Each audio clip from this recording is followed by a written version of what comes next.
الحمد لله رب العالمين، والصلاة والسلام على سيد الأنبياء والمرسلين محمد وعلى آله وأصحابه وأزواجه وذرياته وأهل بيته وأوليائه أجمعين، أما بعد. قال الله تبارك وتعالى في القرآن المجيد: أعوذ بالله من الشيطان الرجيم، بسم الله الرحمن الرحيم. يا أيها الذين آمنوا كتب عليكم الصيام كما كتب على الذين من قبلكم لعلكم تتقون. وقال النبي صلى الله عليه وآله وسلم: الصوم لي وأنا أجزى به، أو كما قال صلی اللہ علیہ وسلم. معزز حاضرین کرام، واجب الاحترام میرے بھائیوں، بزرگوں، دوستوں،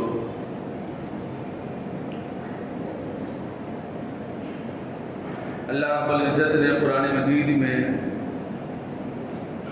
مومنین سے ڈائریکٹ مخاطب ہوا.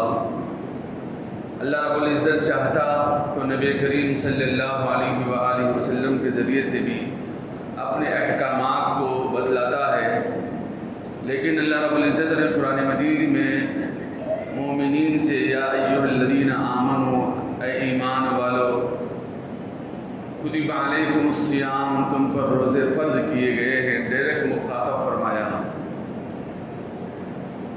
علماء نے فرمایا ہے کہ یہودیوں کو اللہ رب العزت نے ایک دو مرتبہ مخاطب فرمایا تھا، تو جس کی وجہ سے وہ لوگ فخر کیا کرتے تھے: نحن ابناء اللہ و احباؤہ، ہم اللہ کے بیٹے ہیں اور اللہ رب العزت ہمارا دوست اور محبوب ہے. یہ وہ لوگ فخر کرتے تھے اور وہ اللہ رب العزت ہم سے محبت کرنے کا دعویٰ پر فخر کیا کرتے تھے. قرآن مجید میں اللہ رب العزت نے مومنین سے 88 جگہ یعنی 88 مرتبہ اللہ رب العزت نے ڈائریکٹ مخاطب فرمایا: یا ایھا الذین آمنوا، یا ایھا الذین آمنوا. تو اس لیے مسلمانوں کو چاہیے کہ مسلمان بھی اس آیت کو پڑھنے کے بعد ذرا توقف کرے اور اللہ رب العزت کا حکم کیا ہو رہا ہے اس پر غور کرے اور اس پر عمل کرنے کی کوششیں کریں. اس لیے بعض مفسرین نے فرمایا ہے جو آدمی قرآن مجید پڑھتا ہے اور جہاں کہیں یا ایھا الذین آمنوا کا لفظ آتا ہے وہاں ٹھہر کر اس کے ترجمے میں غور کرے اور اس کے حکم کو مانے اور اس پر عمل کرنے کی کوشش کرے. قرآن مجید میں اللہ رب العزت نے 88 جگہ یا ایھا الذین آمنوا کا لفظ آیا ہے، اور جہاں قرآن مجید جب بھی کوئی انسان تلاوت کرتا ہوا جاتا ہے تو وہاں اس کا ترجمہ بھی دیکھ لے اللہ رب العزت کیا فرما رہے ہیں، اللہ رب العزت کا مومنین سے کیا خطاب ہے، اللہ رب العزت کا مومنین سے کیا خطاب ہو رہا ہے، اس طرف غور کرے اور اس پر عمل کرنے کی مومن مسلمان بندہ کوشش کرے. 88 جگہ اللہ رب العزت نے مخاطب فرمایا یا ایھا الذین آمنوا. تو اس لیے مومنین کو بھی چاہیے کہ جہاں جہاں بھی قرآن مجید کی یہ آیت آئے تو وہاں تھوڑا سا غور کرے، ان کے الفاظ پر اور ان کے حکموں پر غور کرے اور اپنی زندگی میں ان حکموں کو لانے کی فکریں کریں. تو یہاں اللہ رب العزت نے مسلمانوں سے مخاطب ہے کہ یا ایھا الذین آمنوا، اے ایمان والو، کتب علیکم الصیام، تم پر روزے فرض کیے گئے ہیں. صرف تم پر ہی روزے فرض نہیں کیے گئے. ایسا نہیں کہ اللہ رب العزت ظالم ہے، امت محمدیہ پر بہت زیادہ ظلم کر رہا ہے، ایسی بات نہیں ہے، بلکہ اس سے پہلے جتنے بھی انبیاء علیہ السلام گزرے ہیں، حضرت آدم علی نبینا علیہ الصلاۃ والتسلیم سے لے کر حضرت نبی علیہ الصلاۃ والتسلیم سے پہلے تک یعنی حضرت عیسیٰ علیہ السلام تک جتنے بھی انبیاء علیہ السلام آئے ہیں ان تمام پر روزے فرض تھے.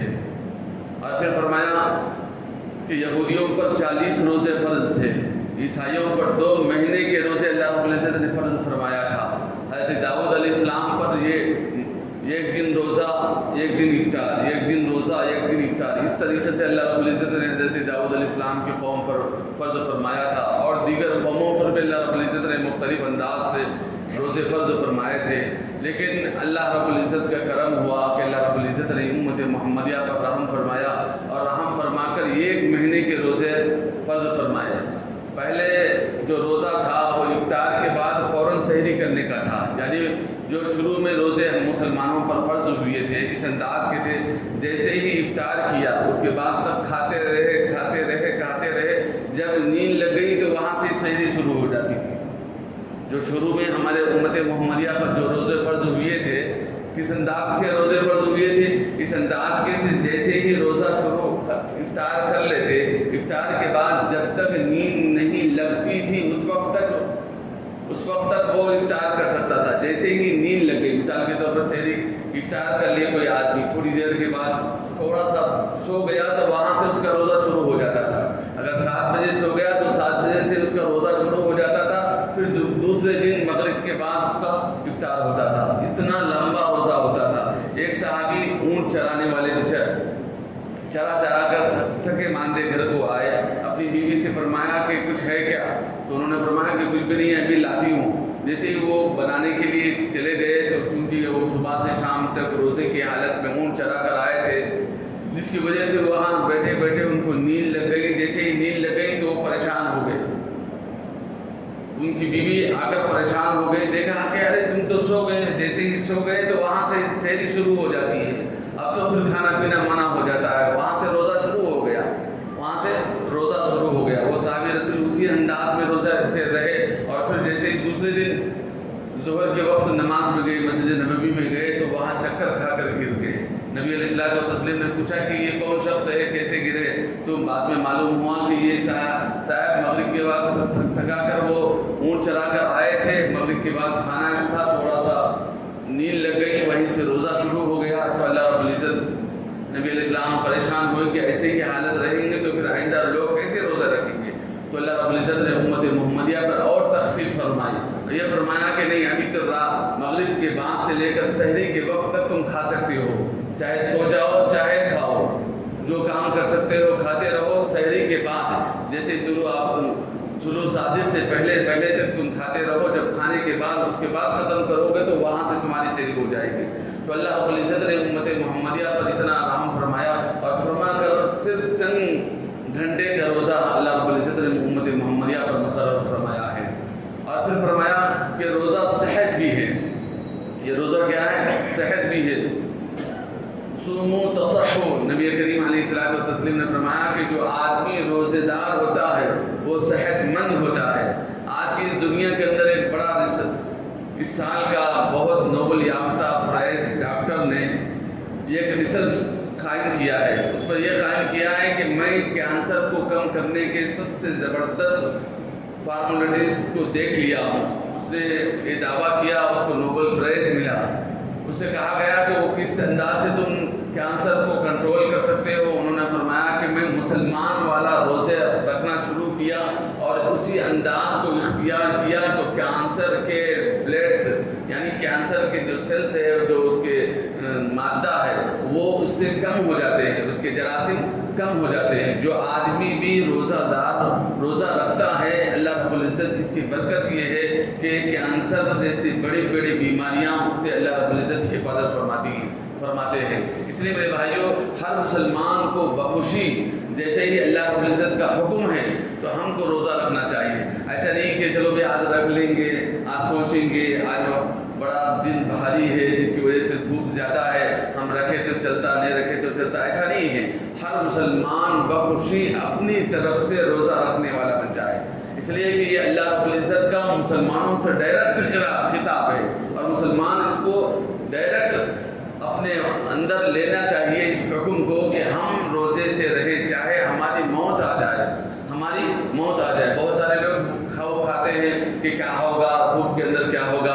اللہ رب العزت اس سے پہلے بھی بہت سارے 2-4 مہینے مسلمانوں پر گزار دیے ہیں۔ جولائی کا مہینہ، جون کا مہینے کے اندر کیسی سخت دھوپ ہوتی ہے، جون کا مہینہ، مئی کا مہینہ، اللہ کا کرم ہے اب تو اپریل کا مہینہ آیا ہے اور کچھ دھوپ میں اضافہ ہوا ہے، لیکن کوئی حرج نہیں ہے۔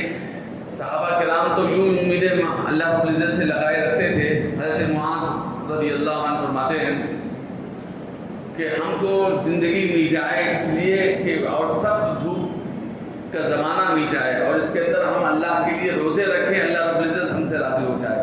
صحابہ کا تو یہ جذبہ ہوا کرتا تھا، آج ہمارے اندر وہ جذبہ تو نہیں ہے۔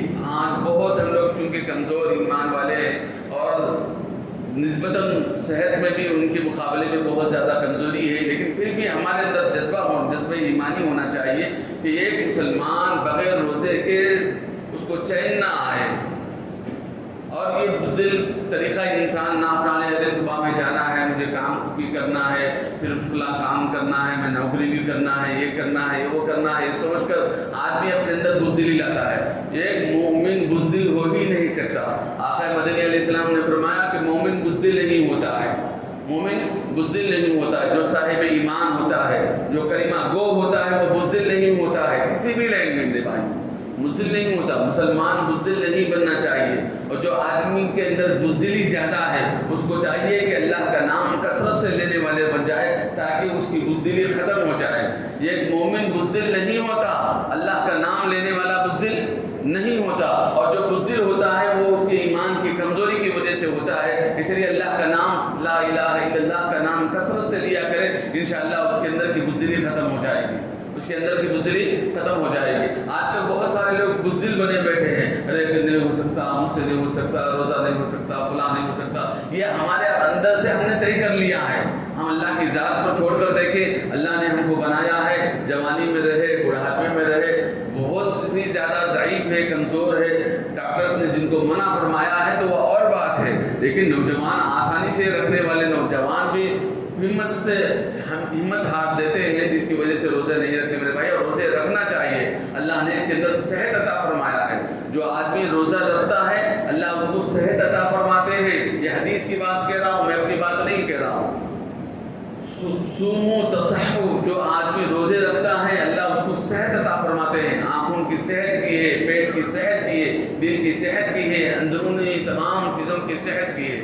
اب جو آدمی روزہ رکھتا ہے، روزے کے اندر کیسے انسان محفوظ رہتا ہے، یہ گھونٹ پانی اندر اس کا نہ جانے پائے، ایسی کوشش کرتا ہے ہر مسلمان کہ میرے حلق سے یہ گھونٹ پانی نہ اترے، کلی بھی کرتا ہے تو حلق میں نہ جائے، اس کی فکر انسان کرتا ہے۔ کیوں کرتا ہے؟ اس لیے کہ پانی جائز چیز ہے، جائز چیز کو بھی اندر داخل کرنا سے روزہ ٹوٹ جاتا ہے۔ جب اللہ رب العزت یہ فرماتے ہیں، روزے کے اندر یہ حکم دے رہا ہے کہ جائز چیز کو بھی تم اپنے اندر داخل نہ کرو، تو ظاہر بات ہے کہ ناجائز چیز کو انسان کیسے اپنے اندر داخل کرے گا۔ پریکٹس اللہ رب العزت روزوں کے اندر یہی دلا رہا ہے کہ تم لوگ جائز چیز سے بھی بچنے والے بن جاؤ گے تو حرام چیزوں سے بچنا تمہارے لیے اور آسان ہو جائے گا، حرام چیز سے بچنا اور آسان ہو جائے گا۔ حلق میں ایک پانی کا گھونٹ انسان جانے نہیں دیتا، کیوں نہیں دیتا؟ اس لیے کہ جائے گا تو میرا روزہ چلا جائے گا۔ ایسے ہی میری آنکھ کہیں غیر محرم کی طرف نہ اٹھے، اس کی کوشش مسلمان کرنا چاہیے روزے کے اندر۔ ایسے ہی غیر ضروری باتیں جس کے اندر انسان کے دلوں کو ٹھیس پہنچتی ہوں، ایسی باتیں دوسروں کے متعلق نہ سنیں تاکہ ہمارا روزہ خراب نہ ہو جائے۔ کوئی آدمی ہم سے بات کرنے کے لیے آئے یا بھی غیبت کرنے کے لیے آئے تو کہہ دے کہ میرا روزہ ہے، میرا روزہ ہے۔ ہم روزے کے اندر ایسی بات ہرگز نہ کریں جس سے کہ ہمارا روزہ فاسد ہو جائے، ہمارا روزہ باطل ہو جائے، ہمارا روزہ خراب ہو جائے، ہمارا روزہ ٹوٹ جائے۔ اس کی مسلمان کو فکر کرتے رہنا چاہیے۔ اللہ کے حبیب علیہ الصلوۃ والتسلیم میں یہی تو ہم کو تعلیم دی ہے، روزے کے اندر جھوٹ سے، دھوکے بازی سے، اور اسی طریقے آنکھ کی حفاظت، کان کی حفاظت، زبان کی حفاظت، ہاتھ پیر کی حفاظت، دل و دماغ کی حفاظت، سوچ کی حفاظت سے ہم کو بچایا گیا۔ ہم غلط نہ سوچیں، یہ تاکہ یہ پریکٹس ہے، یہ 1 مہینے کی پریکٹس 1 سال تک کام آئے گی۔ اگر ہم اپنے آپ کو رمضان کے اندر ہر طرح کی بیکار باتوں سے اور بیکار چیزوں سے بچاتے رہیں گے تو انشاءاللہ اس کا اثر سال بھر رہے گا، اور جب سال بھر ایسا کرتے رہیں گے تو پھر دوبارہ دوسرا سال جب روزہ آئے گا تو ایسے ہی سال بھر کوشش کرتے رہنے سے انسان کی زندگی کے اندر پاکیزگی پیدا ہوگی، انسان کی زبان محفوظ رہے گی، اس کی آنکھ محفوظ رہے گی، اس کا دل و دماغ اس غلط سوچنے سے محفوظ رہے گا، اور اللہ رب العزت اس کو پاکیزہ بنائے گا۔ اور پھر فرمایا کہ رمضان کیا ہے؟ یہ روزہ کیا ہے؟ یہ انسان کے گناہوں کے جلانے کی بھٹی ہے۔ علماء نے فرمایا کہ روزہ کیا ہے؟ انسان کے گناہوں کو جلانے کی بھٹی ہے.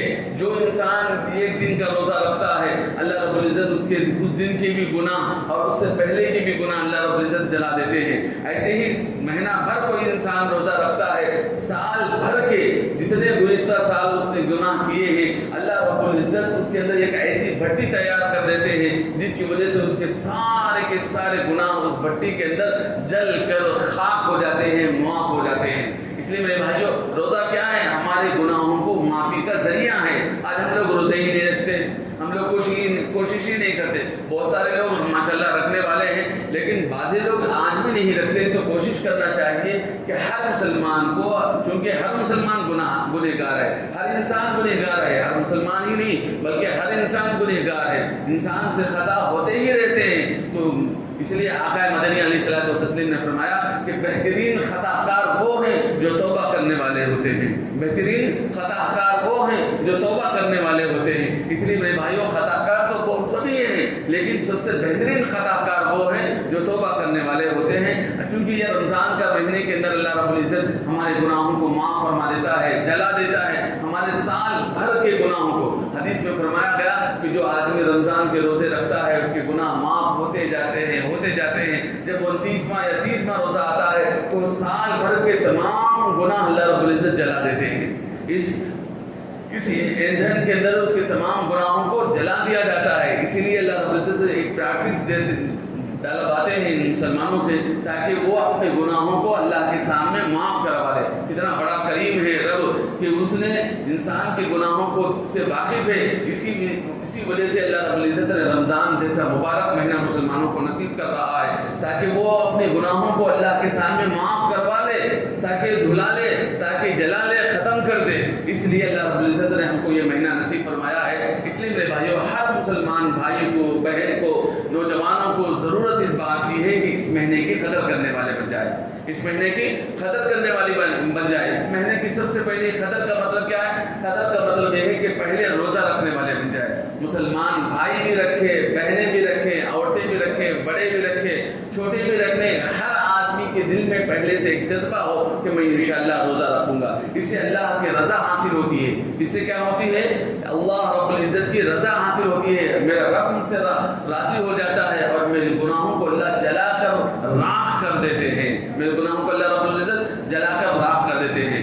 دوسرا فائدہ علماء نے یہ فرمایا ہے، قرآن مجید میں خود آیا ہے، یا ایھا الذین آمنوا کتب علیکم الصیام کما کتب علی الذین من قبلکم لعلکم تتقون. روزے کا سب سے بڑا فائدہ علماء نے یہ فرمایا ہے کہ اس کے ذریعے سے انسان کے اندر تقویٰ پیدا کیا جاتا ہے. جیسے روزے کے اندر کوئی آدمی چاہے اکیلا رہو، تنہا رہو، پھر بھی پانی نہیں پیتا، اکیلا رہو، تنہا رہو، پھر بھی گناہ نہیں کرتا. گناہ کے اسباب سامنے آ جائے لیکن پھر بھی وہ گناہ نہیں کرتا. کیوں نہیں کرتا؟ اس لیے کہ میرا روزہ ہے، میرا روزہ ٹوٹ جائے گا، میرا روزہ ختم ہو جائے گا. تمام اسباب اس کے بن جائیں لیکن پھر بھی وہ روزے کا خیال رکھتے ہوئے، وہ اللہ سے ڈرتے ہوئے گناہ سے بچتا ہے. تو اللہ رب العزت تقویٰ پیدا کروانا چاہتا ہے روزے کے اندر تاکہ ہم زندگی کے اندر سال بھر، میں اس مہینے میں اگر تقوی کی پریکٹس ہو گئی تو سال بھر گناہوں سے بچنا مسلمان کے لیے آسان ہو جائے گا. جیسے بہت سارے مسلمان کہتے ہیں بھائی میں روزے میں ہوں، میں جھوٹ نہیں کہتا. بہت سارے لوگ کیا کہتے ہیں؟ میں روزے میں ہوں، میں جھوٹ نہیں کہتا، میں روزے میں ہوں، میں دھوکہ نہیں دیتا. بے شک ایک مہینہ ہی کوئی انسان اس کی پریکٹس کر لے، اس کی برکت سے انشاءاللہ سال بھر بھی جھوٹ سے انسان بچ جائے گا. سال بھر بھی انسان تھوڑی سی کوشش کر لے تو سال بھر بھی بچنا اس کے لیے آسان ہو جائے گا. رمضان کے اندر زیادہ بچتا ہے، رمضان کے اندر زیادہ کوشش کرتا ہے. اور چونکہ یہاں رمضان میں اللہ رب العزت نے رمضان کو اس انداز سے بنایا کہ میرے امت محمدیہ کے روزے اللہ رب العزت شیطان خراب نہ کرے، اس لیے اللہ رب العزت نے شیطان کو مقید فرمایا، اس کو جکڑ کر سمندروں کے تہہ کے اندر اللہ رب العزت نے ڈال دیا ہے تاکہ امت محمدیہ کے روزوں کو خراب نہ کرے. بڑے بڑے شیاطین کو اللہ رب العزت نے اس کو جکڑ کر سمندر کے اندر ڈال دیا ہے. اس لیے ہم لوگ آسانی سے رکھ رہے ہیں. بہت سارے آدمی پہلے سے سوچتا ہے میں نہیں رکھ سکتا، میں نہیں کر سکتا، جیسے ہی رمضان آتا ہے تو اللہ رب العزت کی طرف سے خود بخود توفیق ہو جاتی ہے، خود بخود ہمتیں بنتی ہیں، یہ خود بخود انسان آسانی سے وہ رکھنے والا بن جاتا ہے۔ کیوں بن جاتا ہے؟ چونکہ اللہ رب العزت کی طرف سے مکمل انسان کے لیے توفیق کے سارے راستے کھول دیتے ہیں۔ اتنے راستے بنانے کے باوجود بھی اگر ہم روزے نہ رکھیں تو میرے بھائیوں ہماری محرومی ہے کہ کسی اور کی محرومی ہے۔ اس لیے میرے بھائیوں یہ بڑا مبارک مہینہ ہے، اس مبارک مہینے کو بڑے عظمت والا مہینہ ہے، اس کو عظمت کے طریقے سے مسلمانوں کو گزارنا چاہیے۔ رمضان کے مہینے کے اندر تراویح اللہ رب العزت دوسری چیز کیا رکھی ہے؟ تراویح رکھیے۔ جو انسان تراویح پڑھتا ہے ایک سجدہ تراویح کے بدلے میں اللہ رب العزت 1500 نیکی عطا فرما دیتے ہیں، اور یہ سجدے کے بدلے میں اللہ رب العزت اس کو یہ جواہر کا ایک ایسا گھر اللہ رب العزت جنت میں عطا فرماتے ہیں جس کے 60,000 دروازے ہوتے ہیں، سونے چاندی کے دروازے ہوتے ہیں۔ اللہ رب العزت اس مومن کو عطا فرماتے ہیں جو تراویح کی نماز ادا کرتا ہے۔ میرے بھائیو آج کل مسلمانوں کو 10 دن میں تراویح ختم کرنا، 5 دن میں ختم کرنا، یہ سوچ کر مسلمان سمجھتے ہیں کہ میری تراویح ختم ہوئی، اللہ معاف فرمائے۔ میرے بھائیو رمضان کا مہینہ اس لیے نہیں آیا، سال مہینہ بھر پڑھنے کے لیے آیا ہے۔ کوشش کرنا ہے جلدی سے جلدی نماز ختم، تراویح ختم کر لیں، قرآن ختم کر لیں، تاکہ ہر جگہ پڑھنا آسان ہو جائے، تاکہ جو نہ کہیں قرآن ناقص نہ رہے۔ اس لیے حفاظ پڑھایا جا رہا ہے، اس لیے نہیں کہ مسجدوں کو ویران کریں۔ میرے بھائی سن لو، غور سے سن لو، مسجدوں کو ویران کرنے کے لیے ایک ہفتے میں چھٹی دلانے کے لیے مساجد کے اندر تراویح نہیں پڑھائی جا رہی ہے۔ ایک ہفتے میں چھٹی کروانے کے لیے مساجد میں تراویح نہیں پڑھائی جا رہی، بلکہ قرآن ناقص نہ رہے اس کی وجہ سے تم کو 10 دن کے اندر تراویح پڑھائی جا رہی ہے۔ تو تم یہ نہ سمجھو کہ چلو میری تراویح ختم ہو گئی اب تو مسجد ویران۔ میرے بھائیو رمضان کا مبارک مہینہ ہے، اس مہینے کے اندر ہمارے گناہ معاف ہوتے ہیں، اللہ رب العزت کی راست توجہ مسلمان پر ہوتی ہے۔ تقویٰ والے مہینے کے اندر ہم لوگ تراویح چھوڑیں گے تو کتنی بڑی بری بات ہوگی میرے بھائی، کتنی بڑی بدبختی کی بات ہوگی۔ اس لیے میرے بھائیو ہر مسلمان بھائی یہ اس کا ارادہ کر لیں کہ تراویح ہم سے ہرگز نہ چھوٹے گی، چاہے ہماری طبیعت ساتھ دے نہ دے تب بھی بیٹھ کر پڑھنے کی کوششیں کریں، بیٹھ کر نہ ہو سکے تو کم از کم کرسی پر بیٹھنے کر پڑھنے کی کوشش کریں۔ اللہ رب العزت نے اس میں بڑا ثواب عطا فرمایا ہے۔ اس لیے میرے بھائیو ہر بھائی سن لے جن کی تراویح 3 پارے سے پڑھ رہے ہوں یا 5 پارے سے پڑھ رہے ہوں یا 2 پارے سے کر کے پڑھ رہے ہوں اور 15 دن میں ختم، 10 دن میں ختم، ایسا نہ سمجھے۔ رمضان ختم نہیں ہوا، پورا مہینہ رمضان کی سعادتیں برکتیں نازل ہوتی ہیں، اور اتنی مبارک رات میں ہم لوگ 10 دن میں فارغ ہو جائیں اور رمضان کو خیر باد کہیں تو کتنی بڑی بدبختی کی بات ہوگی میرے بھائی، کتنی بڑی بدبختی ہوگی۔ اس لیے میرے بھائیو ہر مسلمان گانٹ باندھ لے، اپنے دامن سے بات باندھ لے کہ تراویح تو پورا مہینہ پڑھنا ہے، کسی بھی صورت میں پڑھنا ہے، چاہے الگ طرح سے پڑھے لیکن پڑھنا ہے مسلمان کو۔ ایک سجدے پر اللہ رب العزت 1500 نیکیاں عطا فرما رہے ہیں، اور ایک سجدے پر جنت میں ایک محل تیار ہو رہا ہے، اور ایک سجدے پر جنت میں ایک ایسا درخت اللہ رب العزت لگائیں گے جس کے نیچے 100 سال تک گھوڑا چلتے ہوئے بھی اس کا سائے کو ختم نہ کر سکے گا۔ اللہ رب العزت اتنا زبردست ثواب عطا فرما رہے ہیں۔ اس لیے میرے بھائیوں مسلمانوں سے گزارش ہے، پہلا کام تو روزہ رکھنا ہے، کسی بھی صورت میں، چاہے وہ کمزور ہو، بہت زیادہ کمزور ہے، ڈاکٹرز نے سختی کے ساتھ منع کیا ہے تو ایسے لوگوں کو اور بات ہے، لیکن اس کے علاوہ بہت سارے لوگ صحت مند ہیں تو اس قرآن مجید میں اللہ نے فرمایا کہ جو بیمار ہیں ان پر روزہ معاف نہیں ہے، مطلب اس کا فدیہ دینا ہے، اس کا فدیہ ہے۔ جو آدمی روزہ نہیں رکھ سکتا، بہت زیادہ کمزور ہے اور ڈاکٹرز نے ان کو سختی کے ساتھ منع کیا ہے تو ان کو فدیہ دینا ہے، جو آدمی روزہ رکھ کر جان بوجھ کر توڑتا ہے، بہت سارے لوگ نوجوان تھوڑے ہیلے پیر والے سفر طے ہو گیا، میرے کو وہاں جانا ہے یہاں جانا ہے، یہ سمجھ کر روزہ توڑ دیتے تھے، توڑنا نہیں چاہیے۔ جب روزہ رکھ لیے ہیں تو ایک روزے کا کفارہ کوئی آدمی توڑ دیتا ہے تو 60 روزے رکھنا ہے، اگر 60 روزے نہیں رکھ سکتا تو 60 مسکینوں کو 2 وقت کا کھانا کھلانا ہے، اگر یہ بھی نہیں کر سکتا تو پھر اس کا فدیہ اس کو ادا کرنا پڑتا ہے، اس لیے میرے بھائیوں سوچ لیں، بار روزے نہ توڑنے پائے، پہلے نیت ہی نہ کریں۔ اگر کوئی آدمی زیادہ بیمار ہے تو نیت پہلے نہ کریں، بعد میں 12 بجے سے پہلے زوال سے پہلے تک نیت کی گنجائش ہے، 12 بجنے سے پہلے تک نیت کی گنجائش ہے، اس لیے پہلے نیت نہ کر لیں، کوشش کریں تو روزہ رکھنا ہے۔ اور روزے میں کیا ہے، پہلے ہمارے ہمارے استاد تو فرمایا کرتے تھے کہ ناشتہ تھوڑا پہلے ہے، دوپہر کا کھانا تھوڑا بعد میں ہے۔